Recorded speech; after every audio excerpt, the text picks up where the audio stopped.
그녀는 30년간 이게 지난 침묵했습니다. 30년간의 가족 그리고 장례식 직후 신우이는 금액은 3억 2천만 재산의 원이고요. 절반을 요구했죠. 그 이게 순간 지난 그녀가 30년간의 꺼낸 것은 가계부입니다. 30년의 총액은 기록이었습니다. 3억 2천만 원이고요. 삼가 고인의 명복을 빕니다. 조문객들이 하나둘 제 앞을 지나갔습니다.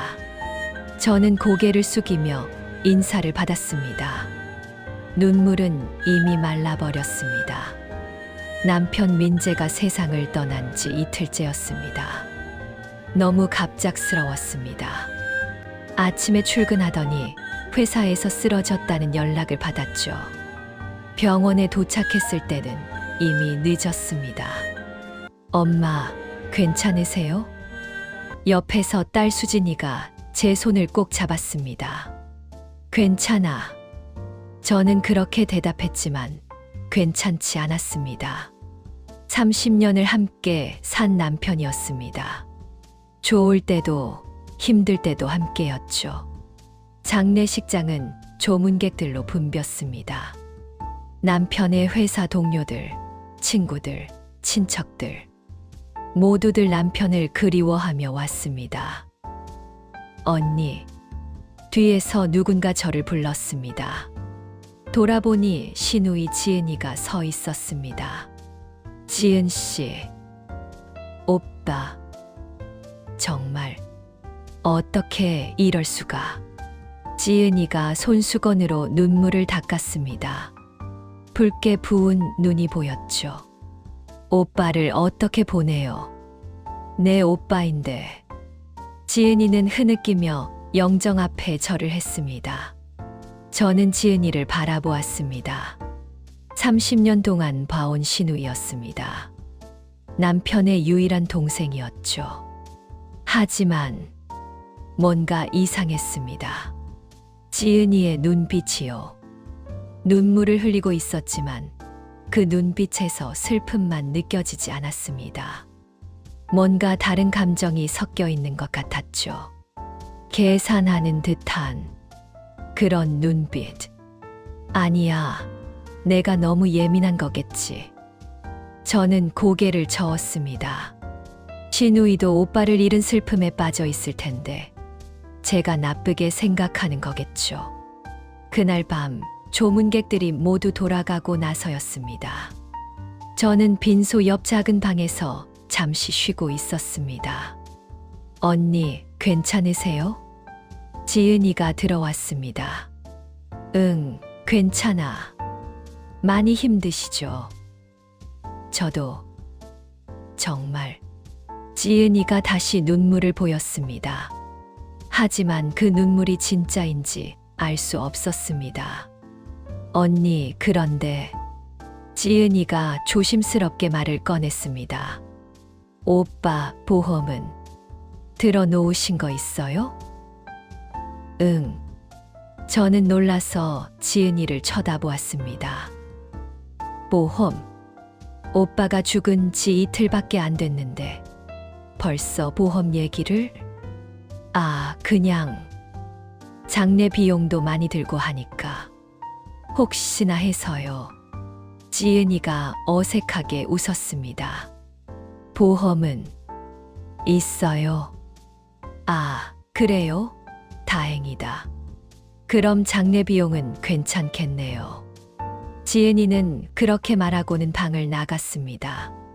저는 혼자 남아 생각에 잠겼습니다. 뭔가 이상해.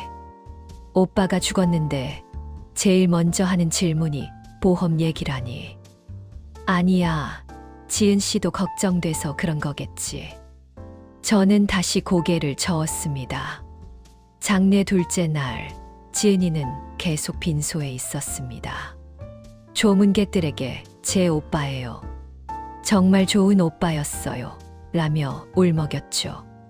지은 씨, 많이 슬프시겠어요. 네.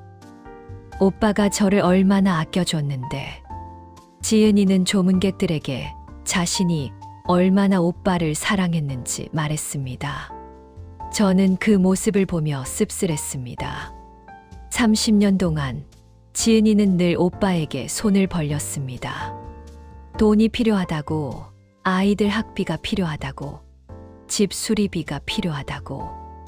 그때마다 남편은 주었습니다. 동생인데 어쩌겠어라며. 저는 참았습니다. 남편이 주고 싶어 하니까요. 하지만 지은이는 한 번도 갚지 않았습니다.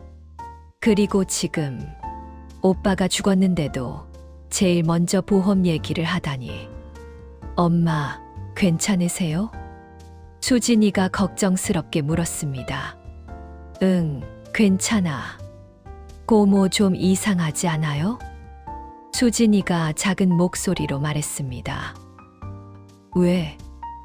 계속 사람들한테 할아버지 재산 얘기하던데요.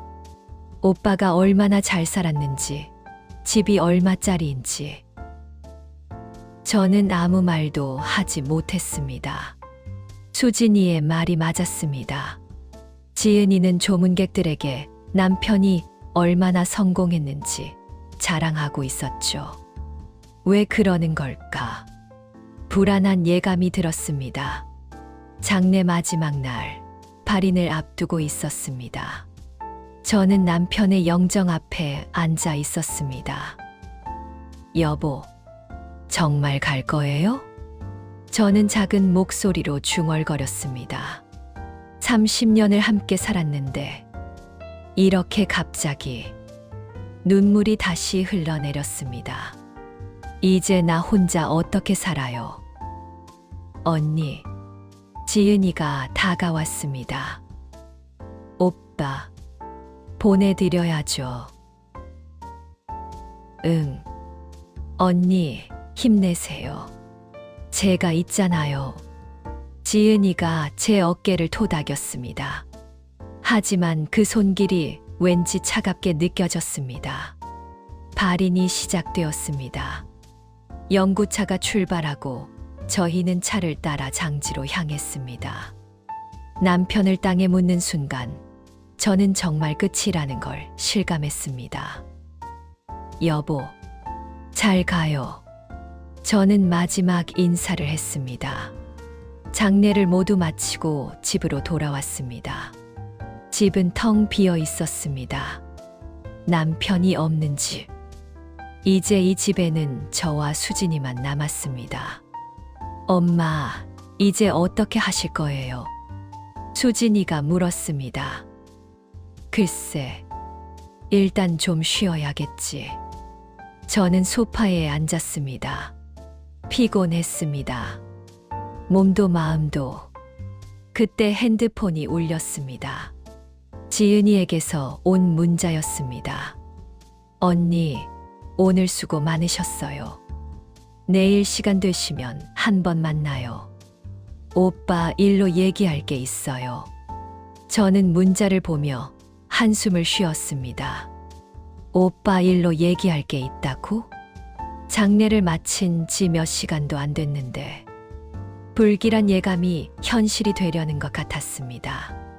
하지만 저는 아직 몰랐습니다. 이것이 시작일 뿐이라는 것을. 30년 동안 참고 견뎌온 것들이 이제 표면으로 드러나게 될 거라는 것을. 남편의 장례를 치르는 3일 동안 저는 느꼈습니다. 진우이의 눈빛에서 슬픔이 아닌 다른 무언가를. 그리고 장례가 끝나자마자 온 문자. 오빠 일로 얘기할 게 있어요. 불길한 예감이 현실이 되려 하고 있었습니다. 장례를 마친 지 일주일이 지났습니다. 저는 여전히 남편의 빈자리에 익숙해지지 못하고 있었습니다. 아침에 일어나면 습관적으로 남편 몫의 아침을 준비하려다가 그가 없다는 걸 깨닫고는 멍하니 서 있곤 했죠. 엄마, 식사하세요. 수진이가 아침을 차려왔습니다. 고마워. 엄마, 오늘은 좀 어때요? 그냥 그래. 사실 하나도 괜찮지 않았습니다. 하지만 딸에게 걱정 끼치고 싶지 않았죠. 엄마, 오늘 고모가 온다고 했죠. 응. 점심 먹고 온대. 어제 지은이에게서 전화가 왔었습니다. 언니, 내일 점심 먹고 한 번 갈게요. 오빠 일로 얘기할 게 있어서요. 나는 뭘 얘기하려는 걸까? 불안했지만 피할 수는 없었습니다. 오후 2시쯤 초인종이 울렸습니다. 언니, 나왔어요. 지은이의 목소리였습니다. 문을 열자 지은이가 서 있었습니다. 검은색 옷을 입고 있었지만 화장은 평소처럼 진하게 하고 있었죠. 어서 와요. 언니, 그동안 어떻게 지냈어요? 그냥 그렇게 지내고 있어요. 거실로 들어가 자리에 앉았습니다. 저는 차를 내왔죠. 언니, 많이 힘들죠? 응, 힘들어요. 저도 마찬가지예요. 우리 오빠. 정말. 지은이가 눈물을 닦는 신용을 했습니다. 하지만 그 눈에서 진짜 눈물이 나오는 건 보이지 않았습니다. 언니, 그런데 말이에요. 지은이가 조심스럽게 말을 꺼냈습니다. 오빠 재산 정리는 어떻게 할 거예요? 드디어 나왔구나.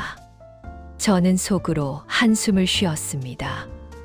유 원장대로 할 거예요. 유 원장이요. 오빠가 유 원장을 남겼어요? 네. 변호사한테 맡겨둔 게 있어요. 남편은 몇 년 전에 유 원장을 작성해 두었습니다. 모든 재산을 저와 수진이에게 남긴다는 내용이었죠. 그게 언제 쓴 거예요?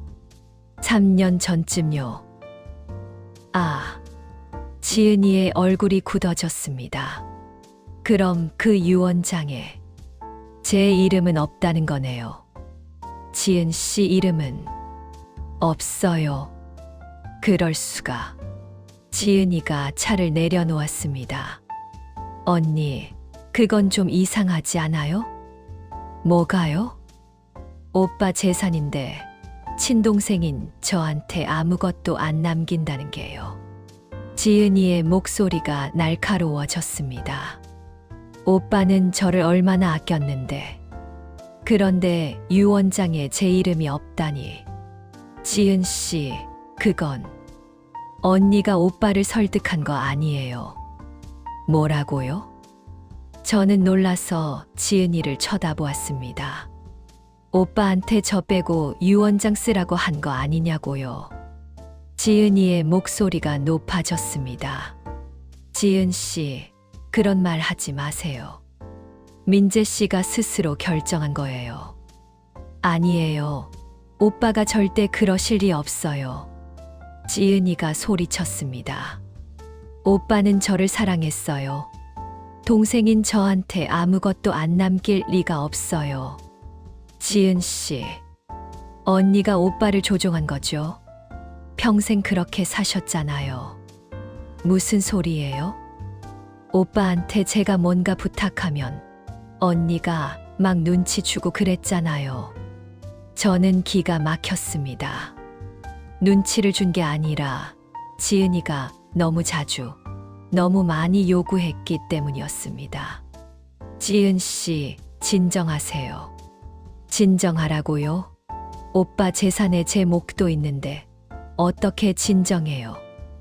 법적으로는 배우자와 자식에게 상속권이 있어요. 그런 법을 바꿔야죠. 동생한테도 권리가 있어야 한다고요. 지은이가 흥분해서 말했습니다. 언니, 오빠 재산 중에 제 몫 주세요. 최소한 반은 제 거예요. 오빠의 친동생이니까요. 반이라고? 저는 믿을 수 없었습니다. 지은 씨, 그건 너무. 뭐가 너무해요? 당연한 거 아니에요. 법적으로 당신한테는 상속권이 없어요. 법이 잘못된 거예요. 동생한테도 권리가 있어야 한다고요. 지은이가 테이블을 탁 쳤습니다.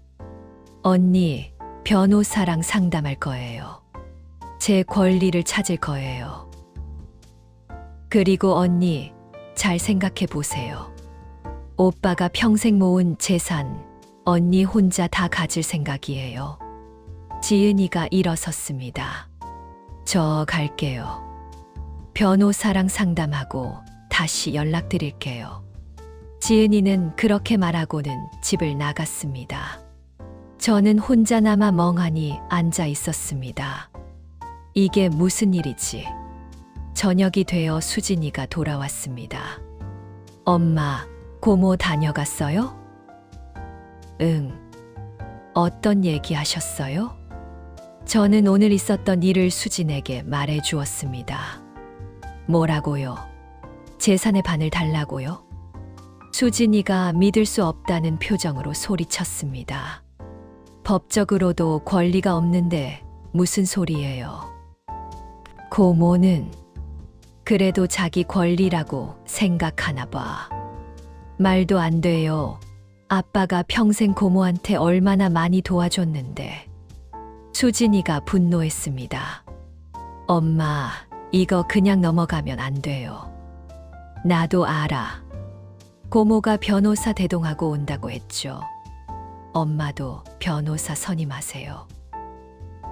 그래야겠지. 저는 한숨을 쉬었습니다. 이렇게 될 줄은 몰랐습니다.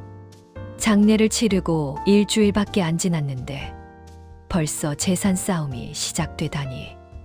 그날 밤 저는 잠을 이룰 수 없었습니다.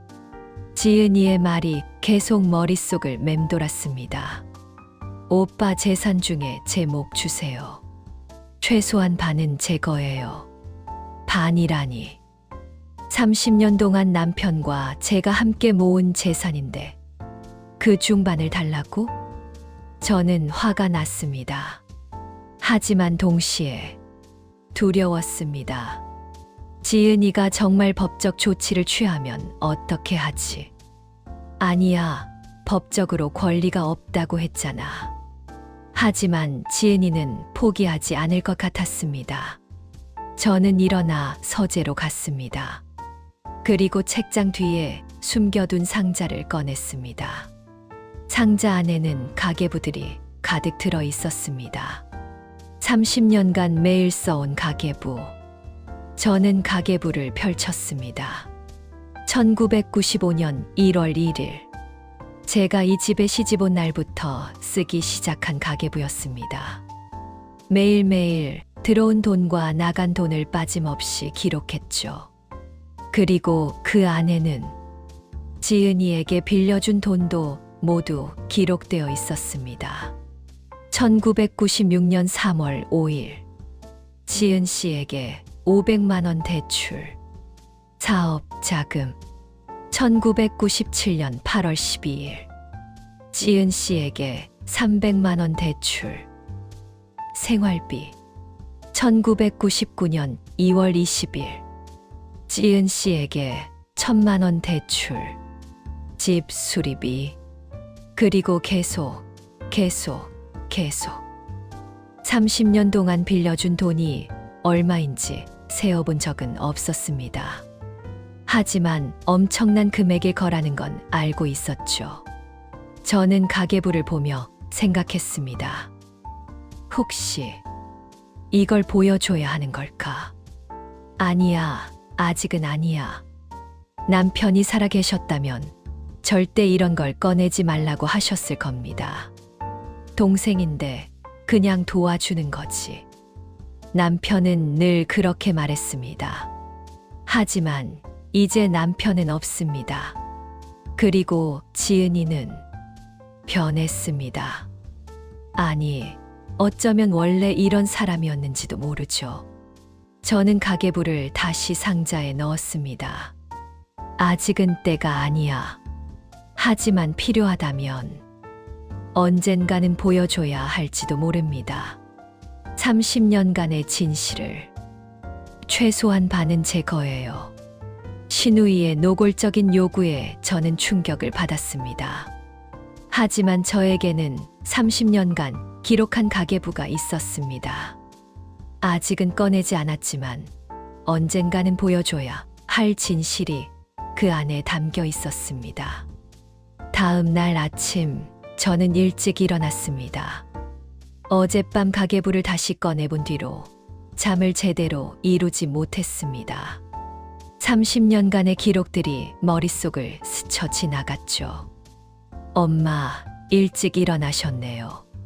수진이가 거실로 나왔습니다.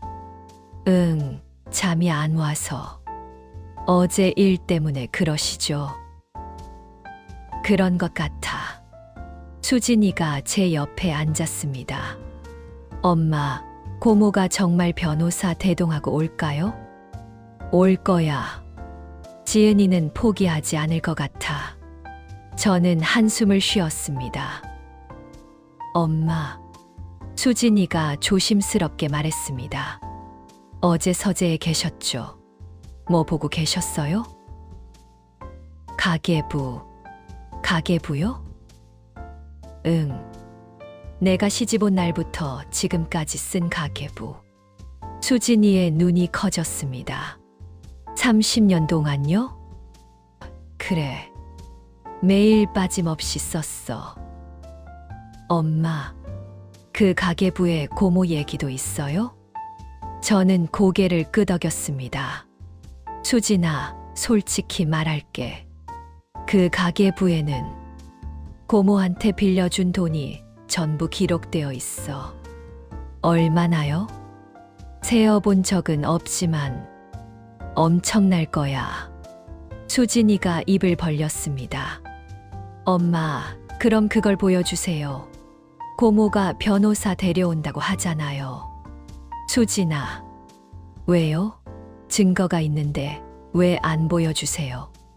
아빠가 살아 계셨으면 절대 이런 걸 꺼내지 말라고 하셨을 거야. 하지만 아빠는 이제 안 계시잖아요. 수진이의 목소리가 높아졌습니다. 그리고 고모는 엄마를 공격하고 있어요. 가만히 당하고만 있을 거예요. 저는 딸의 말이 옳다는 걸 알고 있었습니다. 하지만 쉽게 결정할 수 없었습니다. 수진아, 그 가계부를 보여주면 모든 게 끝나. 그게 나쁜 건가요? 아빠에 대한 마지막 예의 같은 거야. 아빠는 평생 동생을 감싸줬잖아. 그래서 엄마가 평생 고생하신 거잖아요. 수진이가 울먹였습니다. 엄마, 나 다 알아요. 고모가 얼마나 자주 돈 빌려갔는지. 그런데 한 번도 안 갚았잖아요. 아빠는 동생 사랑으로 그랬을지 모르지만 고모는 그냥 이용만 한 거예요. 딸의 말이 가슴에 꽂혔습니다. 수진아, 엄마도 알아. 내 말이 맞아. 저는 딸의 손을 잡았습니다. 그런데 아직은 때가 아닌 것 같아. 고모가 정말로 법적 조치를 취하면 그때 보여줄게. 정말요? 응, 약속할게. 수진이가 고개를 끄덕였습니다. 그럼 그 가계부 좀 볼 수 있어요? 응. 엄마가 30년 동안 얼마나 힘들게 사셨는지 나도 알고 싶어요. 저는 잠시 망설이다가 서재로 가서 가계부를 가져왔습니다. 30권의 가계부가 테이블 위에 놓였습니다. 이게 다예요? 그래. 1년에 한 권씩. 수진이가 가장 오래된 가계부를 펼쳤습니다. 1995년 1월 1일. 결혼식. 수입 축의금 1200만 원. 엄마가 아빠랑 결혼하신 날. 수진이가 가계부를 읽기 시작했습니다. 1995년 2월 3일. 신우이에게 대출 100만 원 생활비 급하다고 함. 1995년 3월 15일. 신우이에게 대출 200만 원 아이 학원비. 1995년 5월 20일. 신우이에게 대출 500만 원 사업자금. 결혼한 지 몇 달 만에 벌써. 수진이가 놀란 표정으로 말했습니다. 그래. 고모는 내가 시집 온 그날부터 돈을 빌려갔어. 저는 쓴웃음을 지었습니다. 처음엔 작은 돈이었어. 100만 원, 200만 원. 그런데 점점 커졌지. 수진이가 다음 페이지를 넘겼습니다. 1996년 8월 10일. 신우이에게 대출 1,000만 원 사업 실패. 빚 갚아야 한다고 함. 1997년 4월 5일. 신우이에게 대출 800만 원 집 수리비. 1998년 6월 12일. 신우이에게 대출 1,500만 원 아들 대학 등록금. 이게 전부 안 갚은 거예요? 그래. 한 번도 갚지 않았어. 수진이가 다른 가계부를 펼쳤습니다. 2005년 9월 3일. 신우이에게 대출 2천만 원 딸 결혼 자금. 2008년 11월 20일. 신우이에게 대출 3천만 원 남편 사업 자금. 2012년 3월 7일. 신우이에게 대출 2,500만 원 손자 사교육비비. 이건 너무 심한 거 아니에요. 수진이가 분노했습니다. 고모가 이렇게 많이 빌려갔어요? 그래. 그리고 내 아빠는 매번 주셨지. 저는 가계부를 넘기며 말했습니다. 엄마는 뭐라고 안 하셨어요? 처음엔 말했지. 그런데 내 아빠는 동생인데 어쩌겠어 라고만 하셨어. 그래서 엄마는 그냥 기록만 했어. 언젠가는 필요할 거라는 생각에. 수진이가 가계부들을 하나하나 펼쳐보기 시작했습니다. 30년간의 기록들이 눈앞에 펼쳐졌습니다. 작은 돈부터 큰 돈까지 지은이가 빌려간 모든 것이 빠짐없이 기록되어 있었죠. 그리고 마지막 페이지에는 제가 직접 계산한 숫자가 적혀 있었습니다. 총 대출액 3억 2천만 원, 상환액 0원. 수진이가 그 숫자를 보고 말을 잃었습니다. 3억 2천만 원? 그래. 고모가 30년 동안 3억이 넘는 돈을 빌려갔다고요? 그리고 한 푼도 갚지 않았어. 수진이가 가계부를 탁 닫았습니다. 엄마, 이거 보여줘야 해요. 지금 당장. 수진아.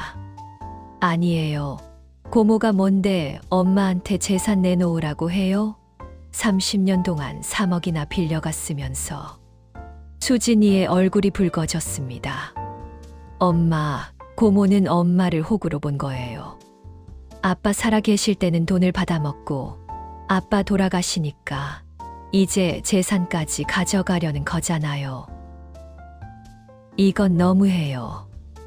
엄마가 착하다고 해서 이렇게까지 당하면 안 돼요. 수진이의 말이 옳았습니다. 저도 그걸 알고 있었죠. 하지만 여전히 망설여졌습니다. 이 가계부를 보여주는 순간 모든 관계가 끝날 것입니다. 지은이와의 관계는 물론이고 남편이 평생 지키려 했던 것도 무너질 것입니다. 수진아, 엄마 마음 알지? 알아요. 아빠 생각하시는 거. 응. 아빠는 평생 동생을 사랑했어. 그게 아빠의 방식이었고. 하지만 엄마는요? 수진이가 제 손을 꼭 잡았습니다. 엄마는 30년 동안 참으셨잖아요. 이제 엄마가 행복해질 차례예요. 아빠도 지금 하늘에서 보고 계시면 엄마 편을 들 거예요. 고모가 이렇게까지 나오는데 가만히 당하라고 하지 않으실 거예요. 수진이의 말에 눈물이 났습니다. 고마워, 수진아. 엄마, 고모가 다시 오면 그때 보여주세요. 이 가계부를. 그래. 고모가 법적 조치를 취하면 그때 보여줄게. 저는 가계부를 다시 상자에 넣었습니다. 30년간의 진실이 담긴 가계부. 언젠가는 세상에 드러날 진실. 하지만 아직은 조금만 더 기다리겠습니다. 지은이에게 마지막 기회를 주고 싶었습니다. 스스로 물러설 기회를. 하지만 제 바람과는 달리 지은이는 물러서지 않았습니다. 오히려 더 강하게 밀어붙이기 시작했죠. 30년간의 기록. 3억 2천만 원. 한 푼도 갚지 않은 빚. 가계부 속 숫자들이 말해주고 있었습니다. 누가 진짜 희생자인지, 누가 진짜 가해자인지를. 하지만 저는 아직 이것을 세상에 보여주고 싶지 않았습니다. 남편에 대한 마지막 예의였으니까요. 일주일 후 지은이에게서 다시 연락이 왔습니다. 언니, 내일 오후 2시에 댁으로 갈게요. 변호사 선생님이랑 같이요. 정말 변호사를 데리고 온다는 거군요. 저는 한숨을 쉬었습니다. 알겠어요. 언니도 변호사 부르시든지 해요. 이건 법적인 문제니까.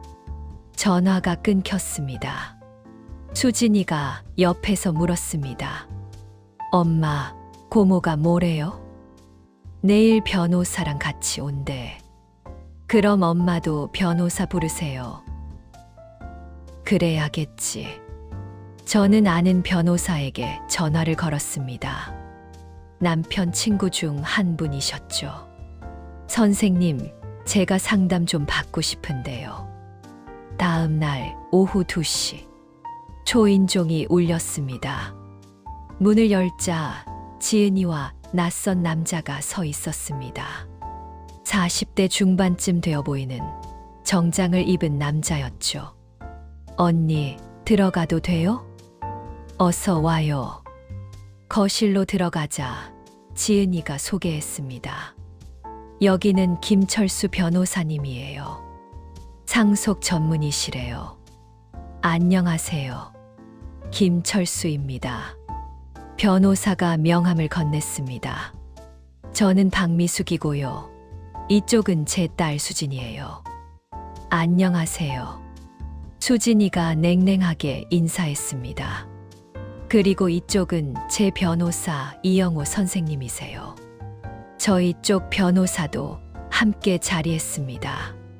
반갑습니다. 서로 인사를 나누고 앉았습니다.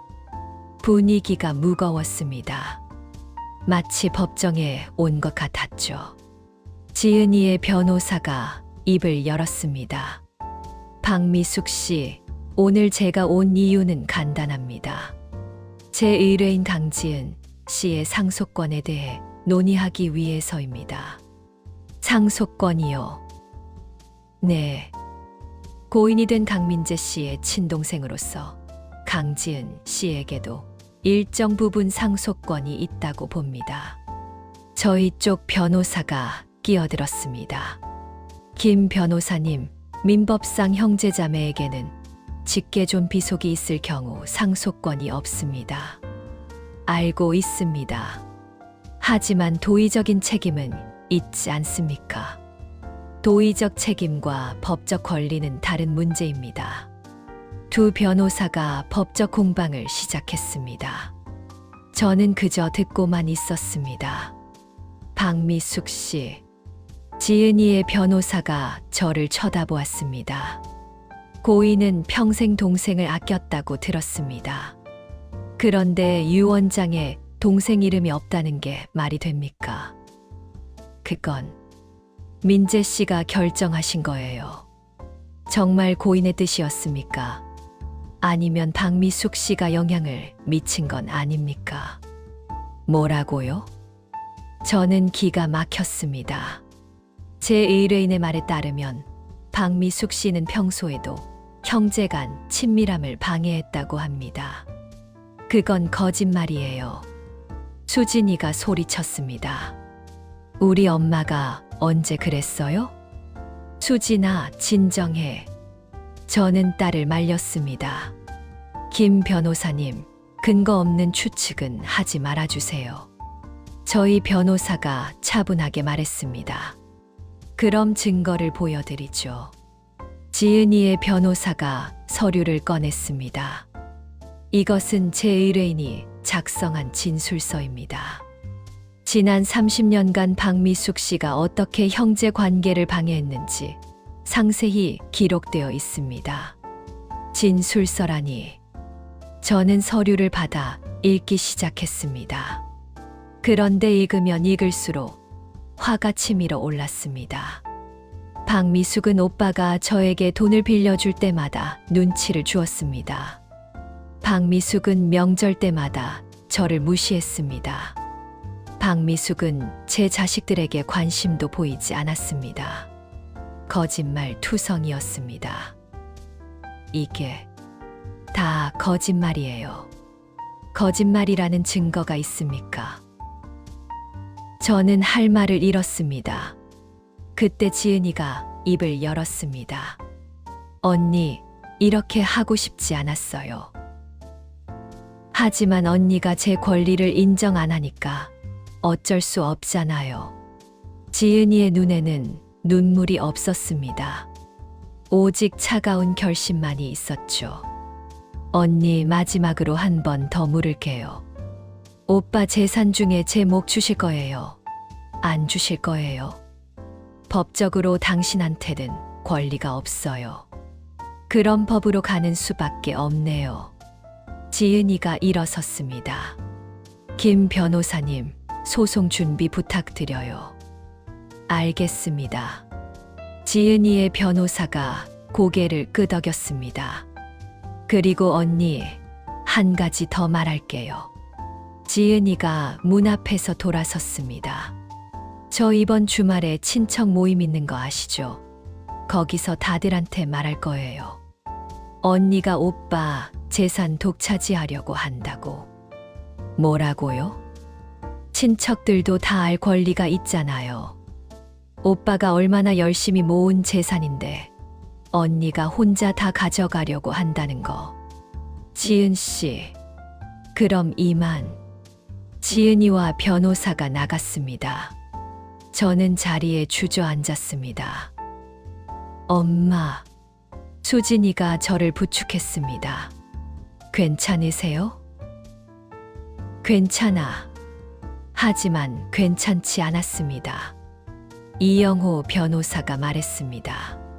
박미숙 씨, 걱정하지 마세요. 법적으로는 저희가 유리합니다. 하지만 고모가 친척들한테 거짓말을 퍼뜨리면. 수진이가 걱정스럽게 말했습니다.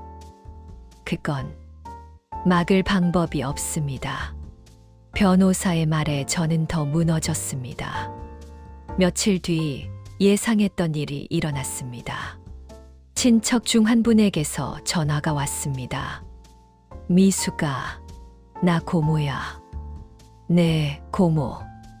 내가 지은이한테 들었는데 민재 재산 문제로 싸운다며. 네, 지은이가 그러는데 내가 한 푼도 안 주려고 한다던데. 고모, 그게 아니라 민재가 평생 동생 아꼈잖아. 그런데 유 원장의 동생 이름도 없다니. 그게 말이 되니? 그건 민재 씨가. 내가 민재한테 뭐라고 한 거 아니야? 동생한테 주지 말라고. 아니에요. 전 그런 적 없어요. 지은이가 울면서 전화했어. 오빠가 돌아가셨는데 형수가 너무 차갑게 대한다고. 저는 할 말을 잃었습니다. 미숙아, 내가 좀 양보해라. 지은이도 민재 동생인데 아무것도 안 주면 어떡해. 고모, 이번 주말 친척 모임에 나오너라. 다들 모여서 얘기 좀 해보자. 전화가 끊겼습니다. 저는 주저앉아 눈물을 흘렸습니다. 지은이가 정말로 친척들에게 거짓말을 퍼뜨렸습니다. 그리고 친척들은 지은이의 말을 믿고 있었습니다. 엄마, 울지 마세요.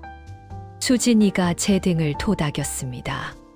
친척 모임에서 진실을 말하면 돼요. 하지만 이미 다들 오해하고 있잖아. 그럼 가계부를 보여주세요. 고모가 30년 동안 얼마나 돈을 빌려갔는지. 수진아, 엄마, 이제 참지 마세요. 고모는 엄마 착한 걸 이용하고 있어요. 수진이의 말이 옳았습니다. 이제는 정말 보여줘야 할 때인 것 같았습니다. 30년간 숨겨왔던 진실을. 주말이 되었습니다. 친인척 모임이 열리는 날이었습니다. 저는 큰 가방을 챙겼습니다. 그 안에는 30권의 가계부가 들어 있었습니다. 엄마, 정말 가져가실 거예요? 응. 이제 보여줘야 할 것 같아. 잘 생각하셨어요. 수진이가 제 손을 꼭 잡았습니다. 엄마, 저도 같이 갈게요. 고마워, 수진아. 저희는 친척 모임 장소로 향했습니다. 드디어 진실을 밝힐 시간이 왔습니다. 30년간 참고 견뎠던 모든 것을 이제 세상에 드러낼 것입니다. 변호사까지 대동하고 친척들에게 거짓말까지 퍼뜨리는 시누이. 저를 악인으로 만들려는 치밀한 계획.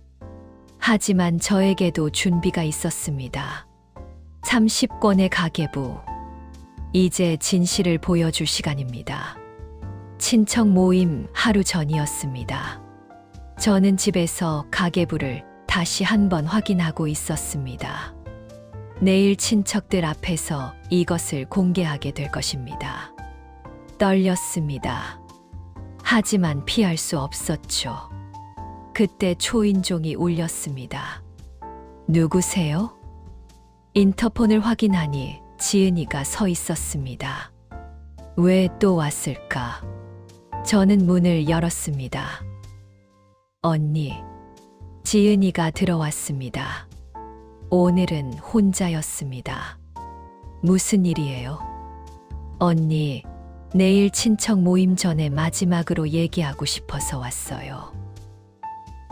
앉아요. 거실에 앉자. 지은이가 입을 열었습니다. 언니, 솔직히 말할게요. 저 이렇게 하고 싶지 않았어요. 하지만 언니가 너무 안 들어주니까 어쩔 수 없잖아요. 지은이의 목소리에는 조금의 미안함도 없었습니다. 지은 씨, 법적으로 당신한테는 상속권이 없어요. 이미 변호사도 그렇게 말했잖아요. 법이 다예요. 오빠가 평생 저를 아꼈는데. 그래요. 민재 씨는 평생 당신을 아꼈죠. 당신이 돈 달라고 할 때마다 다 주셨어요. 저는 차분하게 말했습니다. 그런데 그걸로도 부족해요? 그건 오빠가 주고 싶어서 준 거잖아요. 맞아요. 민재 씨가 주고 싶어서 준 거예요. 그런데 이제 와서 재산까지 달라는 건 뭐예요? 그게 제 권리니까요. 지은이가 소리쳤습니다. 오빠 재산에 제 몫도 있어요. 법적으로는 없어요. 법만이 다가 아니에요. 지은이가 일어섰습니다. 언니, 그럼 이렇게 합시다. 뭐요? 이 집이요. 지은이가 주위를 둘러보았습니다. 이 집 얼마짜리예요? 왜요? 그냥 궁금해서요. 시세가 얼마나 돼요? 저는 불안한 예감이 들었습니다. 15억쯤 될 거예요. 15억이나요? 우와. 지은이가 감탄하듯 말했습니다. 이 정도 집이면 제가 받을 만하죠. 뭐라고요? 이 집이요. 이 집 팔아서 나눠 갖자고요. 저는 귀를 의심했습니다. 이 집을요? 네. 이 집 팔면 15억이잖아요. 반반 나누면 7억 5천씩 받을 수 있어요. 지은 씨, 정신 차려요. 이게 무슨 소리예요? 왜요? 이 집도 오빠 재산이잖아요. 그럼 반은 제 거예요. 지은이가 당당하게 말했습니다. 이 집은 저는 말을 잊지 못했습니다. 이 집은 제가 친정에서 가져온 돈으로 산 집이었습니다. 30년 전 시집 올 때 친정 부모님이 주신 2억. 그 돈으로 집을 샀고 남은 돈은 남편 사업 자금에 보탰죠. 하지만 그 사실을 아는 사람은 아무도 없었습니다. 남편도 시누이도 심지어 친정 부모님도 이미 돌아가셨으니. 언니, 대답해요. 이 집 팔 거예요? 말 거예요? 이 집은 못 팔아요. 왜요? 이 집은 제가 산 집이에요. 무슨 소리예요? 오빠 명의잖아요. 명의는 민재 씨지만 돈은 제가 낸 거예요. 거짓말 마세요. 언니가 무슨 돈이 있어요? 지은이가 비웃었습니다. 친정에서 가져온 돈이 있었어요. 친정에서요? 얼마나요? 2억이요. 2억. 지은이가 놀란 표정을 지었습니다. 거짓말이죠. 아니에요. 진짜예요. 증거 있어요? 저는 할 말을 잃었습니다. 30년 전 일이라 증거가 있을 리 없었습니다. 거봐요. 증거도 없잖아요. 지은이가 승리한 듯 웃었습니다. 언니, 증거 없으면 그냥 오빠 돈으로 산 거예요. 그럼 반은 제 거고요. 지은 씨, 저는 더 이상 참을 수 없었습니다. 당신 지금 뭐 하는 거예요? 제 권리 찾는 거예요. 권리, 30년 동안 오빠한테서 받아간 게 얼마인데 아직도 부족해요? 그건 오빠가 주고 싶어서 준 거잖아요. 맞아요. 민재 씨가 주고 싶어서 줬어요. 그런데 한 번이라도 갚았어요? 지은이가 입을 다물었습니다. 30년 동안 한 푼도 안 갚았으면서 이제 재산까지 달라고 해요? 그건 뭐예요? 할 말 있으면 해봐요. 저는 처음으로 목소리를 높였습니다. 언니가 왜 그래요? 갑자기. 내가 왜 그러냐고요. 당신이 너무 심하니까 그렇죠. 당신 오빠 장례식 때부터 이상했어요. 보험 있냐고 물어보고 재산 얘기하고. 그게 뭐가 이상해요? 당연히 궁금하죠. 오빠가 죽은 지 이틀밖에 안 됐는데 보험 얘기를 해요. 그게 정상이에요. 지은이가 얼굴이 붉어졌습니다. 언니, 당신이 나를 어떻게 생각하는지 알겠네요. 저도 당신이 저를 어떻게 생각하는지 알겠어요. 저는 차갑게 말했습니다. 저는 당신한테 그냥 돈줄이었던 거죠. 오빠가 살아 계실 땐 오빠한테서 받아먹고 오빠 돌아가시니까 이제 저한테서 받아먹으려고. 뭐라고요? 사실이잖아요. 지은이가 벌떡 일어났습니다. 언니, 후회할 거예요. 내일 친척 모임에서 가만 안 둘 거예요. 언니가 얼마나 냉정한 사람인지 다 말할 거예요. 그래요. 마음대로 해요. 저는 담담하게 대답했습니다. 저도 할 말이 있으니까. 할 말이요? 네. 내일 친척들 앞에서 다 밝힐 거예요. 30년 동안 당신이 뭘 했는지. 지은이의 얼굴이 굳었습니다. 무슨 소리예요? 내일 알게 될 거예요. 저는 문을 열었습니다. 이만 가보세요. 내일 친척 모임에서 봐요. 지은이가 저를 째려보며 나갔습니다. 문을 닫는 순간 저는 주저앉았습니다. 손이 떨렸습니다. 엄마, 수진이가 방에서 나왔습니다. 다 들었어요? 네. 고모가 집까지 달라고 했어요? 그래. 너무해요. 정말 너무해요. 수진이가 울먹였습니다. 엄마, 내일 꼭 가계부 보여주세요. 고모가 얼마나 나쁜 사람인지 다들 알아야 해요. 그래. 이제 더 이상 참지 않을 거야. 저는 결심했습니다. 내일 친척 모임에서 모든 것을 밝히겠다고. 30년간 숨겨왔던 진실을. 지은이가 얼마나 많은 돈을 빌려갔는지, 그리고 한 푼도 갚지 않았다는 사실을. 이제 세상이 알 때가 됐습니다. 그날 밤 저는 가계부를 다시 한번 정리했습니다. 30권의 가계부, 30년간의 기록, 총 3억 2천만 원. 이 숫자가 말해주는 진실. 내일이면 모든 게 끝날 것입니다. 좋든 나쁘든 진실은 드러날 것입니다. 저는 가계부를 가방에 넣으며 중얼거렸습니다. 민재 씨, 미안해요. 하지만 이제는 참을 수 없어요.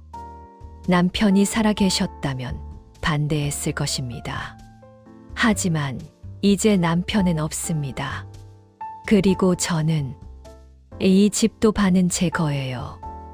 내일 모든 것이 결판 날 것입니다. 이 집도 반은 제 거예요.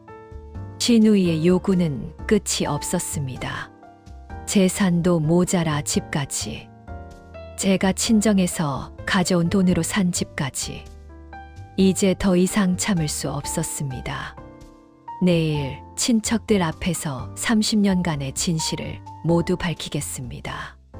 친척 모임 당일, 저는 가방을 들고 집을 나섰습니다. 가방 안에는 30권의 가계부가 들어 있었죠. 엄마, 힘내세요. 수진이가 제 손을 꼭 잡았습니다. 고마워.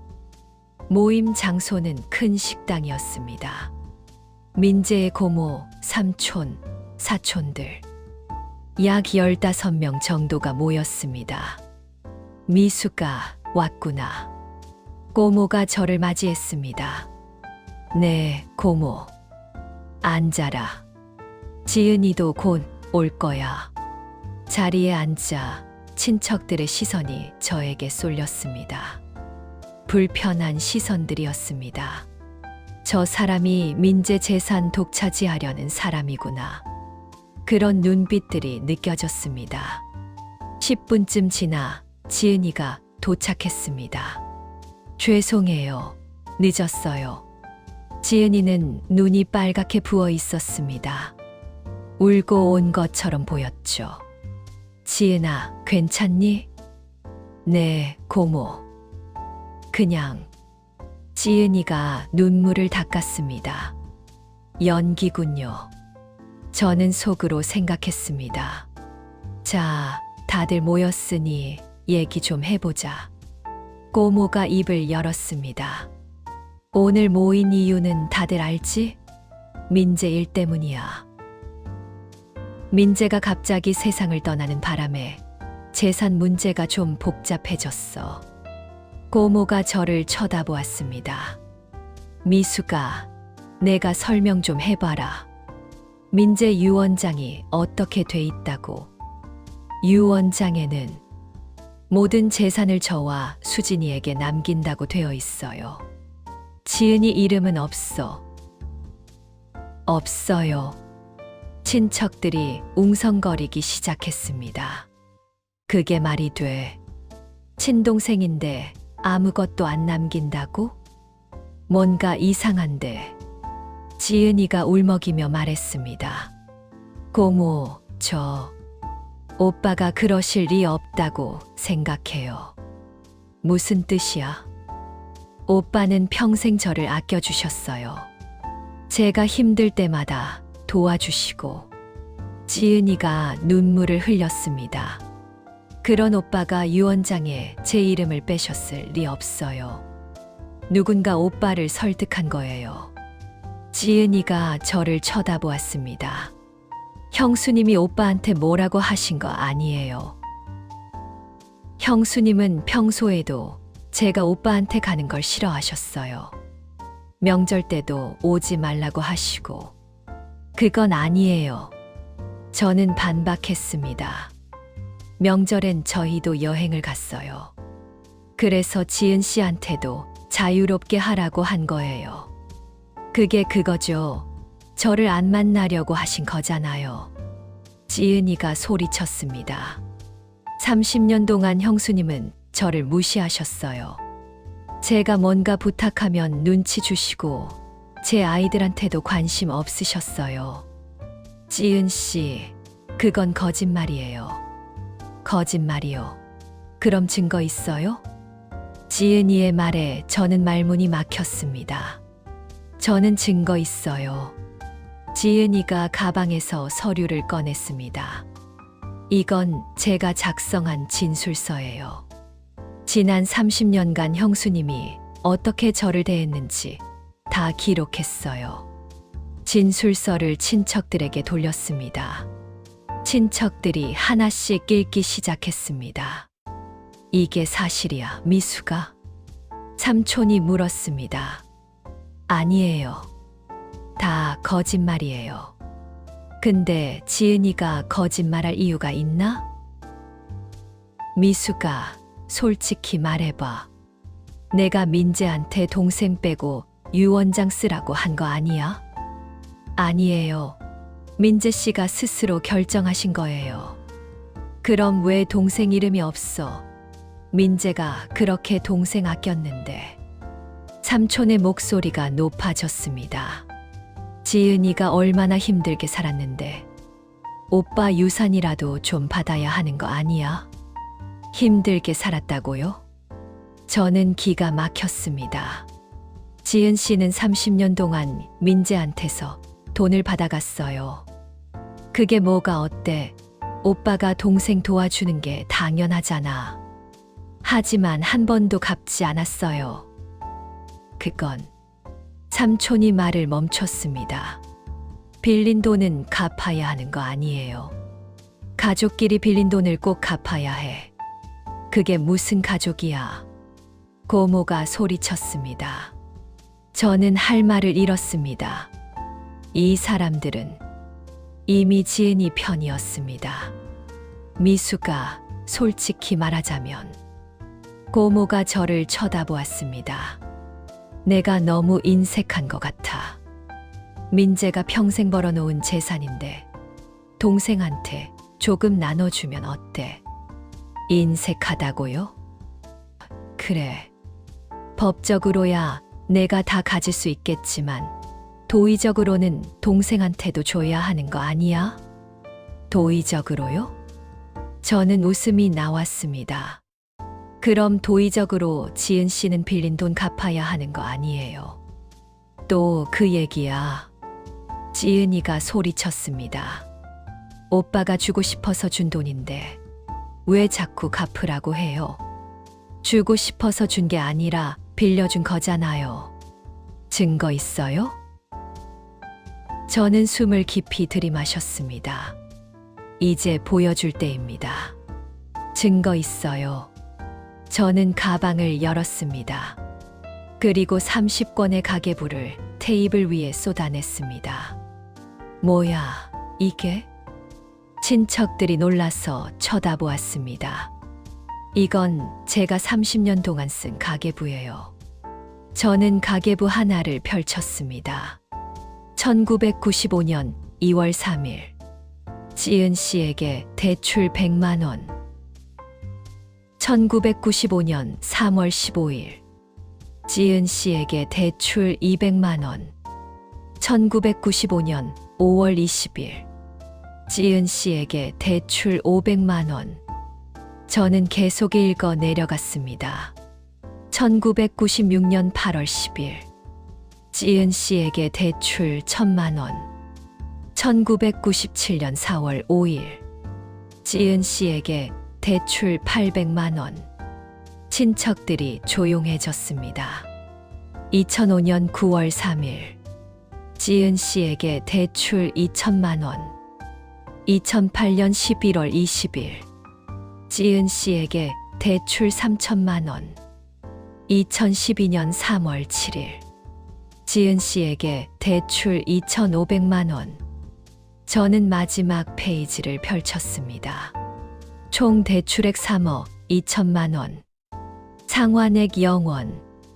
식당 안이 조용해졌습니다. 누구도 말을 하지 못했습니다. 3억 2천만 원? 고모가 믿을 수 없다는 표정으로 물었습니다. 네. 30년 동안 지은 씨가 빌려간 돈이에요. 그리고 한 푼도 갚지 않았어요. 거짓말이에요. 지은이가 소리쳤습니다. 그건 형수님이 지어낸 거예요. 지어낸 게 아니에요. 다 기록되어 있어요. 날짜, 금액, 용도까지. 저는 가계부들을 친척들에게 돌렸습니다. 직접 확인해 보세요. 친척들이 가계부를 하나씩 펼쳐보기 시작했습니다. 이게 진짜네. 30년 동안 매일 쓴 거야. 와, 이렇게 많이. 지은이의 얼굴이 새하얗게 변했습니다. 고모, 그건. 지은아, 이게 사실이야? 고모가 차갑게 물었습니다. 그건 오빠가 주고 싶어서 준 거예요. 3억이 넘는 돈을 30년 동안? 지은이가 아무 말도 하지 못했습니다. 삼촌이 저를 쳐다보았습니다. 미수가, 이게 정말 다 사실이야? 네, 다 사실이에요. 저는 담담하게 대답했습니다. 그리고 한 가지 더 있어요. 저는 또 다른 서류를 꺼냈습니다. 이 집 등기부등본이에요. 등기부등본. 네. 우리 집 살 때 제 친정돈 2억이 들어갔어요. 여기 기록되어 있어요. 친척들이 등기부등본을 확인했습니다. 정말 2억이. 그런데 어제 지은 씨가 뭐라고 했는지 아세요? 저는 지은이를 쳐다보았습니다. 집을 팔아서 반반 나누자고 했어요. 친척들이 놀랐습니다. 제 돈으로 산 집인데 반을 달라고 했어요. 지은아, 그게 사실이야? 지은이가 고개를 숙였습니다. 더 이상 변명할 수 없었던 것이죠. 미안해요. 제가 잘못했어요. 지은이가 울기 시작했습니다. 하지만 이번엔 아무도 위로하지 않았습니다. 30권의 가계부, 3억 2천만 원. 친척들 앞에 펼쳐진 30년간의 진실. 지은이는 더 이상 변명할 수 없었습니다. 하지만 이것으로 끝이 아니었습니다. 진짜 이야기는 이제부터였으니까요. 친척 모임이 끝나고 저는 수진이와 함께 집으로 돌아왔습니다. 엄마, 잘하셨어요. 수진이가 제 손을 잡았습니다. 그래. 네. 고모가 아무 말도 못 하더라고요. 저는 창밖을 바라보았습니다. 진실을 밝혔습니다. 30년간 숨겨왔던 것을 세상에 드러냈죠. 하지만 마음이 편하지 않았습니다. 엄마, 왜 그러세요? 후회되세요? 아니, 후회는 아니야. 그럼요. 그냥 허전해. 저는 솔직하게 말했습니다. 30년 동안 참고 견뎠던 게 이렇게 한순간에 끝나버리니까. 엄마, 그리고 민재 씨 생각도 나고, 남편이 살아계셨다면 절대 이런 일은 없었을 것입니다. 지은이도 이렇게까지 나오지 않았을 테고, 저도 가계부를 공개하지 않았을 겁니다. 아빠라면 뭐라고 하셨을까? 아빠라면 수진이가 잠시 생각하더니 말했습니다. 엄마 편을 들으셨을 거예요. 그럴까? 네. 고모가 이렇게까지 나오는데 아빠도 가만히 계시지 않으셨을 거예요. 수진이의 말에 저는 조금 위안이 되었습니다. 다음 날 아침 고모에게서 전화가 왔습니다. 미수가, 나 고모야. 네, 고모. 어제 몰랐구나. 지은이가 그렇게 많이 빌려갔는지. 네, 미안하다. 고모가 너한테 인색하다고 한 거. 괜찮아요, 고모. 지은이한테 얘기했어. 이제 그만하라고. 감사해요.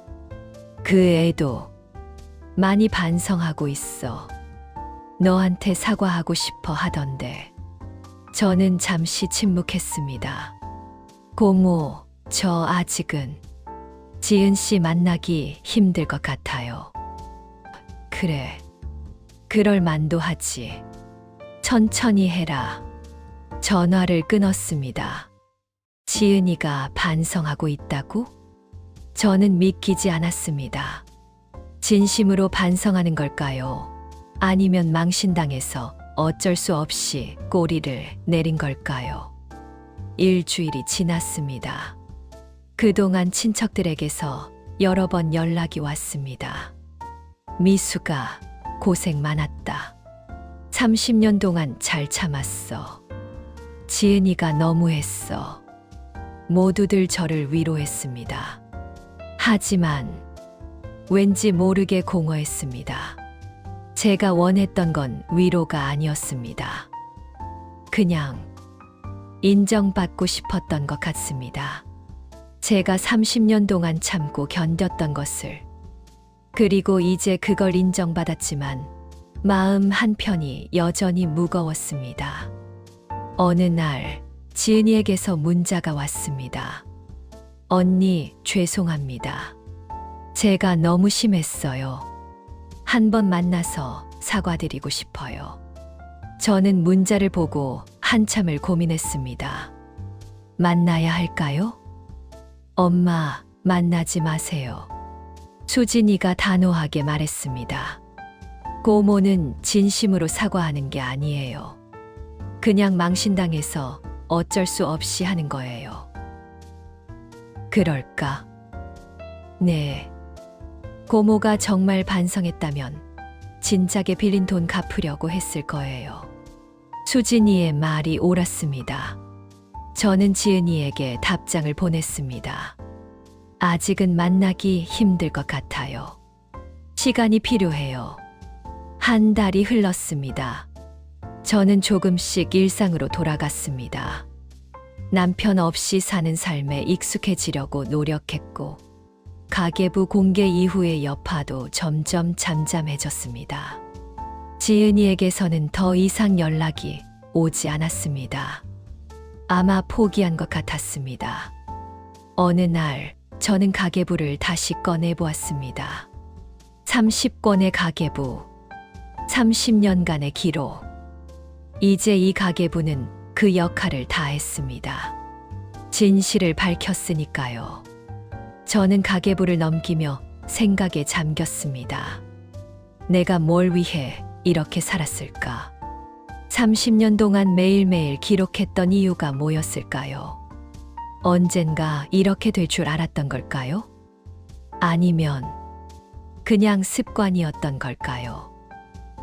엄마, 수진이가 들어왔습니다. 가계부 보고 계세요? 응. 그냥 생각이 나서. 엄마, 이제 그만 보세요. 다 끝난 일이에요. 그래, 끝났지. 저는 가계부를 닫았습니다. 엄마, 이제 엄마 인생 사세요. 내 인생. 네. 30년 동안 아빠 뒷바라지하고 고모 눈치 보고 이제 엄마 하고 싶은 거 하세요. 수진이의 말에 저는 미소 지었습니다. 그래. 이제 내 인생을 살아야지. 3개월이 지났습니다. 저는 새로운 취미를 시작했습니다. 평생 하고 싶었지만 못했던 서예를 배우기 시작했죠. 남편 눈치도 시누이 눈치도 볼 필요 없이 오롯이 제 시간이었습니다. 선생님, 오늘 정말 잘하셨어요. 서예 선생님이 제 글씨를 칭찬했습니다. 감사합니다. 집으로 돌아오는 길, 저는 가벼운 마음이었습니다. 오랜만에 느끼는 평온함이었죠. 집에 도착하니 현관 앞에 누군가 서 있었습니다. 지은 씨, 지은이었습니다. 언니, 지은이는 예전과 달리 수수한 옷차림이었습니다. 화장도 거의 하지 않은 듯 했죠. 무슨 일이에요? 언니, 저 사과하러 왔어요. 3개월 동안 정말 많이 생각했어요. 제가 너무 심했어요. 지은이의 눈에 눈물이 맺혔습니다. 언니한테, 아니, 오빠한테도 너무 죄송해요. 30년 동안 오빠한테 그렇게 많이 받았는데, 갚지도 않고, 오빠 돌아가시니까 재산까지 달라고 하고, 지은이가 고개를 숙였습니다. 제가 미쳤었어요. 정신을 못 차렸어요. 저는 아무 말도 하지 못했습니다. 언니, 저 용서받을 자격 없는 거 알아요. 하지만 그래도 사과는 하고 싶어서 왔어요. 지은이가 깊게 절을 했습니다. 정말 죄송합니다. 저는 지은이를 바라보았습니다. 진심일까요? 아니면 또 연기일까요? 하지만 지은이의 눈빛에서 예전과는 다른 무언가가 느껴졌습니다. 진짜 후회하는 눈빛. 지은 씨, 네, 언니. 돈은 갚을 생각 있어요? 지은이가 고개를 끄덕였습니다. 네, 조금씩이라도 갚을게요. 3억이 넘는 돈이라 오래 걸리겠지만 매달 100만 원씩이라도 갚을게요. 평생 걸려도. 지은이의 말에 저는 조금 놀랐습니다. 정말 갚을 생각이 있다니. 지은 씨, 들어와요. 네, 차라도 한잔 하고 가요. 지은이가 놀란 표정으로 저를 쳐다보았습니다. 정말 괜찮아요? 들어와요. 저는 문을 열었습니다. 거실에 마주 앉았습니다. 저는 차를 내왔습니다. 언니, 지은 씨, 솔직히 말할게요. 저는 차를 마시며 말했습니다. 아직도 화가 나요. 그리고 쉽게 용서할 수도 없어요. 네. 하지만 당신이 정말 반성하고 있다면 시간이 지나면 괜찮아질 수도 있을 것 같아요. 언니, 매달 100만 원씩 갚는다고 했죠. 그거 지킬 수 있어요? 네, 꼭 지킬게요. 그럼 지켜보겠어요. 당신이 정말 변했는지. 지은이가 고개를 끄덕였습니다. 감사해요, 언니. 기회 주셔서. 기회는 한 번뿐이에요. 알아요. 그날 지은이는 1시간쯤 있다가 돌아갔습니다. 예전처럼 편한 사이는 아니었지만 그래도 대화는 할 수 있었습니다. 수진이가 물었습니다. 엄마, 고모 용서하실 거예요? 용서? 글쎄, 아직은 잘 모르겠어. 하지만 돈 갚겠다고 했잖아요. 그래. 정말 갚는지 봐야지. 저는 창밖을 바라보았습니다. 용서할 수 있을까요? 아직은 잘 모르겠습니다. 하지만 최소한 시도는 해볼 수 있을 것 같았습니다. 시간이 지나면 어쩌면 가계부를 공개한 뒤 모든 것이 끝난 줄 알았습니다. 하지만 진짜 이야기는 이제부터였습니다. 진우이의 사과, 그리고 변화. 저는 아직 확신할 수 없었습니다. 하지만 시간이 흐르면 어쩌면 용서할 수 있을지도 몰랐습니다. 2년이 흘렀습니다. 저는 아침 일찍 일어나 서예의 작업실로 향했습니다. 이제 서예는 제 삶의 일부가 되었습니다. 취미를 넘어 작은 전시회도 열 정도가 되었죠. 선생님, 오늘 작품 정말 좋네요. 서예 교실 사람들이 제 작품을 칭찬했습니다. 감사합니다. 저는 미소 지었습니다. 60세가 된 지금 저는 예전보다 훨씬 자유로웠습니다. 남편 없이 사는 게 처음엔 힘들었지만 이제는 제 인생을 살고 있었죠. 작업실을 나와 집으로 향하는 길, 핸드폰이 울렸습니다.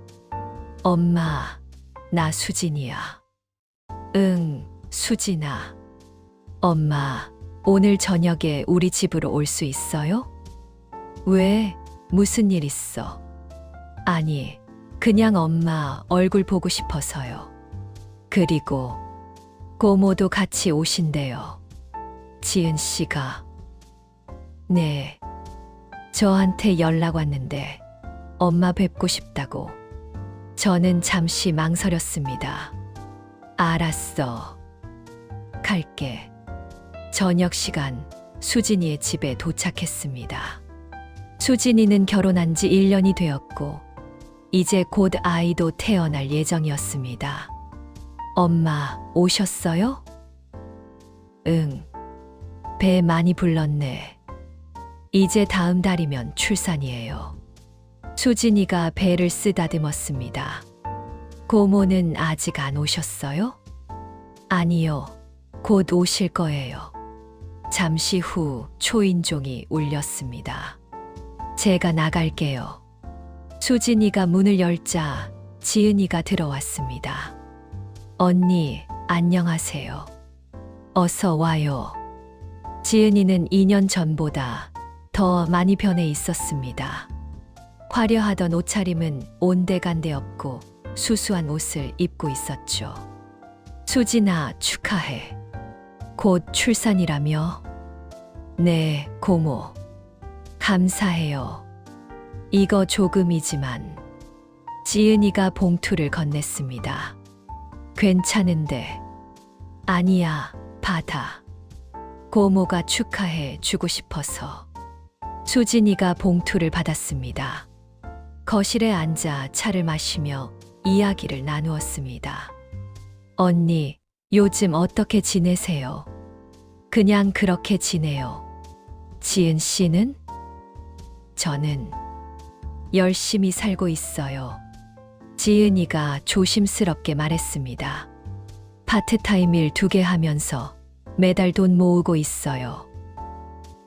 그래요? 네. 언니한테 약속했잖아요. 매달 100만 원씩 갚겠다고. 지은이가 가방에서 통장을 꺼냈습니다. 언니, 이거 뭐예요? 지난 2년 동안 매달 100만 원씩 넣은 통장이에요. 저는 통장을 받아 확인했습니다. 2년 동안 매달 빠짐없이 100만 원씩 입금되어 있었습니다. 총 2,400만 원. 지은 씨, 아직 3억이 남았지만 평생 걸려서라도 다 갚을게요. 지은이의 눈에 눈물이 맺혔습니다. 언니, 정말 죄송해요. 그리고 감사해요. 제게 기회를 주셔서요. 덕분에 제가 얼마나 잘못 살았는지 깨달았어요. 저는 통장을 돌려주었습니다. 지은 씨, 이거 가져가요. 네, 왜요? 2,400만 원이면 충분해요. 하지만 아직 3억이나. 괜찮아요. 당신이 정말 변했다는 걸 이제 알았어요. 저는 미소 지었습니다. 이 돈으로 당신 생활에 보태요. 언니, 지은이가 눈물을 흘렸습니다. 언니, 제가 어떻게 이 은혜를... 은혜는 무슨... 당신이 스스로 노력한 거잖아요. 저는 지은이의 손을 잡았습니다. 지은 씨, 2년 동안 파트타임 일 2개 하면서 매달 100만 원 모으는 거 쉽지 않았을 거예요. 힘들었어요. 하지만 제가 해야 할 일이니까요. 이제 그만해도 돼요. 충분히 보여줬어요. 정말 괜찮아요? 네. 이제 우리 다시 시작해요. 지은이가 제 손을 꼭 잡았습니다. 감사해요, 언니. 정말 감사해요. 수진이가 옆에서 웃으며 말했습니다. 엄마, 고모, 이제 화해하신 거죠? 그런 것 같네. 저는 웃으며 대답했습니다. 저녁을 먹으며 저희는 편안하게 이야기를 나누었습니다. 예전처럼 불편한 사이가 아니었습니다. 진짜 가족이 된 기분이었죠. 언니, 제가 그동안 정말 많이 생각했어요. 지은이가 조심스럽게 말했습니다. 제가 왜 그랬을까? 왜 언니한테 그렇게 심하게 굴었을까? 제 인생이 불만족스러웠던 것 같아요. 남편도 별로 돈을 못 벌고 애들도 제 마음대로 안 되고. 지은이가 한숨을 쉬었습니다. 그러다 보니 오빠한테 의지하게 됐고 언니한테도 질투심이 생겼던 것 같아요. 지은 씨, 언니는 좋은 남편도 있고 좋은 집도 있고 딸도 착하고 제가 가지지 못한 걸 다 가지고 계신 것 같았어요. 저도 쉽지 않았어요. 저는 솔직하게 말했습니다. 민재 씨가 살아 계셨을 때도 당신한테 돈 빌려주는 거 보면서 많이 힘들었어요. 죄송해요. 하지만 이제는 괜찮아요. 다 지나간 일이니까.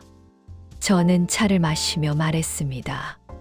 그리고 지은 씨, 당신도 이제 행복할 자격이 있어요. 네. 2년 동안 정말 열심히 사셨잖아요.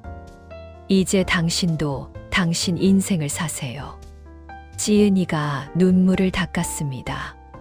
감사해요, 언니. 정말, 정말 감사해요. 그날 밤 집에 돌아와 저는 서재로 갔습니다. 30권의 가계부가 여전히 그 자리에 있었습니다. 저는 가계부를 꺼내 마지막 페이지를 펼쳤습니다.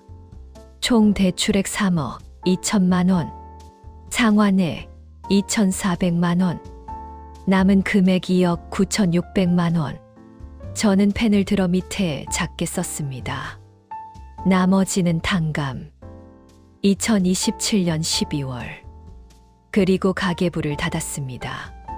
이제 정말 끝입니다. 30년간의 기록. 그리고 그것이 만들어낸 이야기. 이제 모두 끝났습니다. 몇 달 후 수진이가 아들을 낳았습니다. 병원에 문병을 갔을 때 지은이도 와 있었습니다. 수진아, 축하해. 감사해요, 엄마. 우리 외손자 보자. 저는 갓난아기를 안았습니다. 작고 따뜻했습니다. 언니, 제가 안아봐도 될까요? 지은이가 조심스럽게 물었습니다. 그럼요. 저는 아기를 지은이에게 건넸습니다. 지은이가 아기를 안고 환하게 웃었습니다. 언니, 이 아이가 정말 복 많이 받을 것 같아요. 그래요? 네. 이렇게 좋은 할머니가 있으니까요. 지은이의 말에 저는 웃었습니다. 지은 씨도 좋은 고모가 되어 주세요. 네, 꼭 그럴게요. 우리는 함께 아기를 보며 웃었습니다. 더 이상 불편한 사이가 아니었습니다. 진짜 가족이 된 거죠. 1년 후, 저는 개인 서예 전시회를 열었습니다. 작은 전시회였지만 많은 사람들이 와주었습니다. 수진이도 아기를 데리고 왔고 지은이도 왔습니다. 언니, 축하해요. 작품 정말 멋있어요. 고마워요, 지은 씨. 전시회가 끝나고 우리는 함께 저녁을 먹었습니다. 엄마, 이번 전시회 성공적이었어요. 그래? 엄마도 그렇게 생각해. 다음엔 더 큰 전시회 해요. 수진이가 신나게 말했습니다. 언니가 서예 하시는 거 보면 정말 행복해 보여요. 지은이가 말했습니다. 저도 뭔가 새로운 걸 시작해 볼까 해요. 좋은 생각이에요. 뭘 하고 싶은데요? 아직은 잘 모르겠지만 천천히 찾아볼게요. 지은이가 미소 지었습니다. 저는 두 사람을 보며 행복했습니다. 딸과 시누이. 예전엔 상상도 못했던 평화로운 모습이었죠. 집으로 돌아오는 길, 저는 밤하늘을 올려다보았습니다. 별이 빛나고 있었습니다. 민재 씨, 보고 계세요? 저는 속으로 중얼거렸습니다. 우리 잘 지내고 있어요. 지은 씨도 많이 변했어요. 당신이 살아계셨다면 좋아하셨을 거예요. 바람이 불었습니다. 마치 남편의 대답처럼 잘했어. 고생했어. 그런 말을 들려주는 것 같았습니다.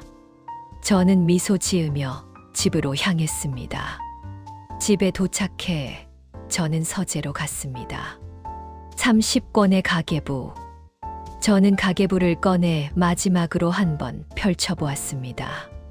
30년간의 기록. 그 안에는 눈물도, 한숨도, 그리고 참을성도 담겨 있었습니다. 하지만 이제 이 가계부는 과거의 기록일 뿐입니다. 미래는 다르게 쓰여질 것입니다. 저는 가계부를 조심스럽게 상자에 넣었습니다. 그리고 상자를 책장 깊숙이 넣어두었습니다. 더 이상 꺼낼 일은 없을 것입니다. 이제 새로운 이야기를 써나갈 시간이니까요. 창밖으로 아침 해가 떠오르고 있었습니다. 새로운 하루, 새로운 시작. 저는 커튼을 활짝 열었습니다. 햇살이 가득 들어왔습니다. 따뜻했습니다. 그리고 저는 알고 있었습니다. 앞으로의 날들도 이렇게 따뜻할 거라는 것을. 30년간의 가계부는 이제 책장 깊숙이 자리 잡았습니다. 더 이상 꺼낼 일은 없겠죠. 중요한 건 과거가 아니라 현재니까요. 그리고 저는 알고 있습니다. 용서는 상대를 위한 것이 아니라 나 자신을 위한 것이라는 걸. 이제 저는 자유롭습니다. 30년간의 무게에서 벗어나 제 인생을 살아갈 준비가 되었습니다.